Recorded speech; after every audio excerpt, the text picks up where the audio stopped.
Hi friends, ఎలా ఉన్నారు? Welcome to Telugu Geeks. ఈరోజు మనం జీఎస్టీ గురించి తెలుసుకుందాం.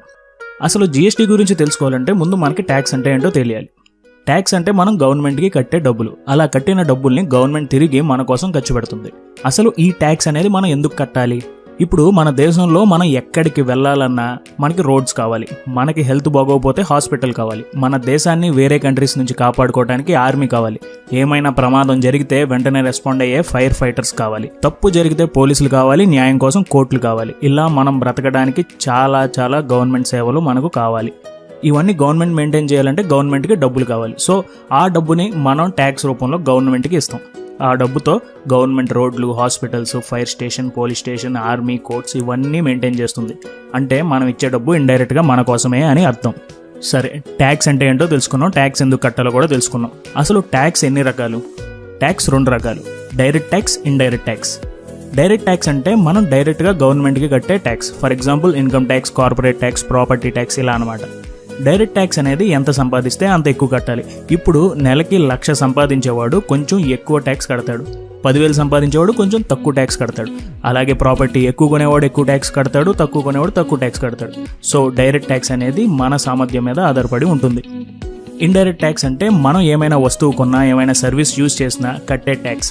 ఇది మనం ఒక ఐటమ్ కొన్నప్పుడు దాని మీద వ్యాట్ అని, లేకపోతే మనం ఏమైనా రెస్టారెంట్లో తిన్నప్పుడు సర్వీస్ ట్యాక్స్ అని కడుతూ ఉంటాం. ఇది డైరెక్ట్గా గవర్నమెంట్కి ఇవ్వం, బట్ లాస్ట్కి ఇది గవర్నమెంట్కే వెళ్తుంది.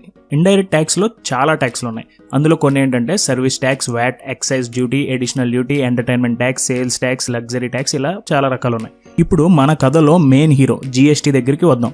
జీఎస్టీ అంటే గూడ్స్ అండ్ సర్వీస్ ట్యాక్స్. అంటే ఏ ట్యాక్స్ అయినా గూడ్స్ అండ్ సర్వీస్ కి రిలేట్ అయ్యి ఉంటే అవన్నీ జీఎస్టీ అండర్లోకి వస్తాయి. జీఎస్టీ అనేది ఇండైరెక్ట్ ట్యాక్సెస్ మొత్తాన్ని రీప్లేస్ చేస్తుంది.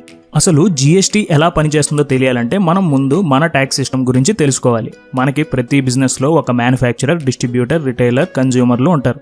ఇప్పుడు ప్రస్తుతం గవర్నమెంట్ ట్యాక్స్ 10% అనుకుందాం. మ్యానుఫ్యాక్చరర్ 50 రూపీస్కి రా మెటీరియల్ తెచ్చుకుని ఇంకో 50 రూపీస్ ఖర్చు పెట్టి ఒక సైకిల్ తయారు చేశాడు అనుకుందాం.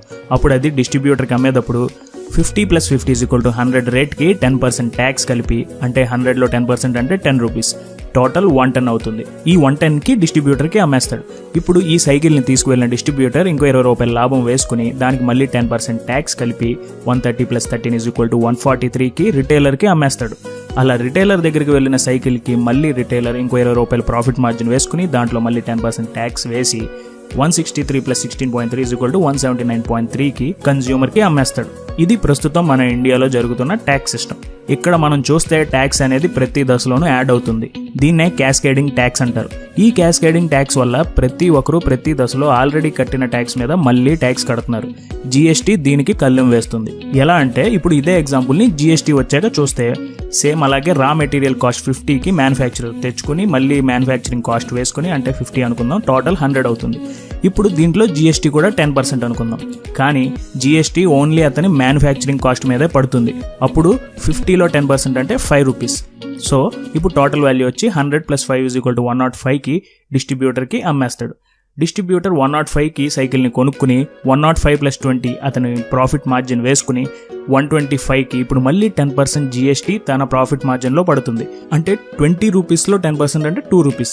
ఈ ట్యాక్స్ అమౌంట్ని టోటల్ వేస్తే 127 అవుతుంది. తర్వాత అది రిటైలర్ కొనుక్కుని 127కి అతను ఇంకో 20 రూపాయల ప్రాఫిట్ మార్జిన్ వేసుకుని మళ్ళీ 10% ట్యాక్స్ కలిపితే 149 అవుతుంది. 149 రూపీస్కి కన్జ్యూమర్కి అమ్మేస్తారు. సో ఇప్పుడున్న ట్యాక్స్ సిస్టంలో మనం కొన్న ఐటమ్ 179.3 పడితే జీఎస్టీ వచ్చాక మనకు పడేది 149. ఇక్కడ జీఎస్టీ లాజిక్ ఏంటంటే ఇప్పుడున్న ట్యాక్స్ సిస్టంలో మనం మ్యానుఫ్యాక్చరర్ ఆల్రెడీ కట్టిన ట్యాక్స్ ని డిస్ట్రిబ్యూటర్ కడుతున్నాడు, డిస్ట్రిబ్యూటర్ ఆల్రెడీ కట్టిన ట్యాక్స్ ని రిటైలర్ కడుతున్నాడు, రిటైలర్ ఆల్రెడీ కట్టిన ట్యాక్స్ ని మళ్ళీ కన్జ్యూమర్ కడుతున్నాడు. అలా కాకుండా జీఎస్టీ వస్తే ఆ ట్యాక్స్ అనేది ఎవరికి వారు వేసుకునే ప్రాఫిట్ మార్జిన్ కి ట్యాక్స్ కడితే సరిపోతుంది. ఇక్కడ జీఎస్టీలో 3 రకాలు ఉన్నాయి. ఒకటి సిజిఎస్టీ, ఇంకోటి ఎస్జిఎస్టీ అండ్ ఇంకోటి ఐజిఎస్టీ. సిజిఎస్టీ అనేది మనం డైరెక్ట్గా సెంట్రల్ గవర్నమెంట్కి కట్టే ట్యాక్స్. ఎస్జిఎస్టీ అంటే మనం స్టేట్ గవర్నమెంట్కి కట్టే ట్యాక్స్. ఐజిఎస్టీ అంటే ఇంటిగ్రేటెడ్ జిఎస్టీ. ఒక స్టేట్ నుంచి ఇంకో స్టేట్కి ఏదైనా ప్రొడక్ట్ మూవ్ అయితే దానికి కట్టే ట్యాక్స్. ఈ ట్యాక్స్ని ఈ 2 స్టేట్ల మధ్యనే విభజించుకుంటారు. ఇప్పుడు జీఎస్టీ వల్ల అడ్వాంటేజెస్ ఏంటో చూద్దాం. మెయిన్ అడ్వాంటేజ్ ఏంటంటే దాదాపుగా స్టేట్కి కట్టే ట్యాక్స్లలో 17 ట్యాక్సెస్ని ఈ జీఎస్టీ రీప్లేస్ చేస్తుంది. దానివల్ల మనం ఎప్పుడు బిల్లులు కట్టేటప్పుడు ఏ ట్యాక్స్లు వేశారని చూడాల్సిన అవసరం లేదు. జీఎస్టీ ఎంత ఉందో తెలుసుకుంటే సరిపోతుంది. మొన్నటిదాకా ట్యాక్స్ ఎక్కువ కాబట్టి తక్కువ మంది పే చేసేవారు. ఇప్పుడు ట్యాక్స్ చాలా తక్కువ కాబట్టి ఎక్కువ మంది ట్యాక్స్ కడతారు. సో దీనివల్ల బ్లాక్ మనీ తగ్గే ఛాన్సెస్ ఉన్నాయి. మన రెవెన్యూ కూడా పెరుగుతుంది. ఇండియా మొత్తం కామన్ మార్కెట్ అవుతుంది. లాజిస్టిక్ రేట్స్ పడిపోతాయి. మన కంట్రీలో బిజినెస్ చేయడానికి వేరే కంట్రీస్ నుంచి వ్యాపారస్తులు వస్తారు. దీనితో మన జీడిపి కూడా గ్రోత్ ఉంటుంది. అండ్ ఇంకొకటి ఏంటంటే alcohol, petroleum products and electricity మీద జీఎస్టీ ఉండదు. అండ్ ఆల్రెడీ గవర్నమెంట్ కొన్ని లిస్ట్ దింపింది. దాంట్లో ఏ ప్రోడక్ట్ పైన ఎంత జీఎస్టీ అనేది వివరంగా ఇచ్చారు. సో చూడాలి ఇది జూలై 1 నుంచి అమలయ్యి ఎన్ని మార్పులు తెస్తుందో. జీఎస్టీ నిజంగా కామన్ మ్యాన్ కి ఉపయోగపడుద్దంటారా లేదా కామెంట్ చేయండి. మీకు ఈ వీడియో నచ్చితే లైక్ బటన్ ని ప్రెస్ చేయండి. జీఎస్టీ గురించి తెలియని వాళ్ళకి వాట్సాప్ అండ్ ఫేస్బుక్ లో ఇది షేర్ చేయండి. ఇలాంటి వీడియోస్ మీరు మిస్ అవ్వకుండా డైలీ చూడాలి అనుకుంటే మా ఛానల్ కి సబ్స్క్రైబ్ చేసుకోండి. Thank you for watching. జై హింద్.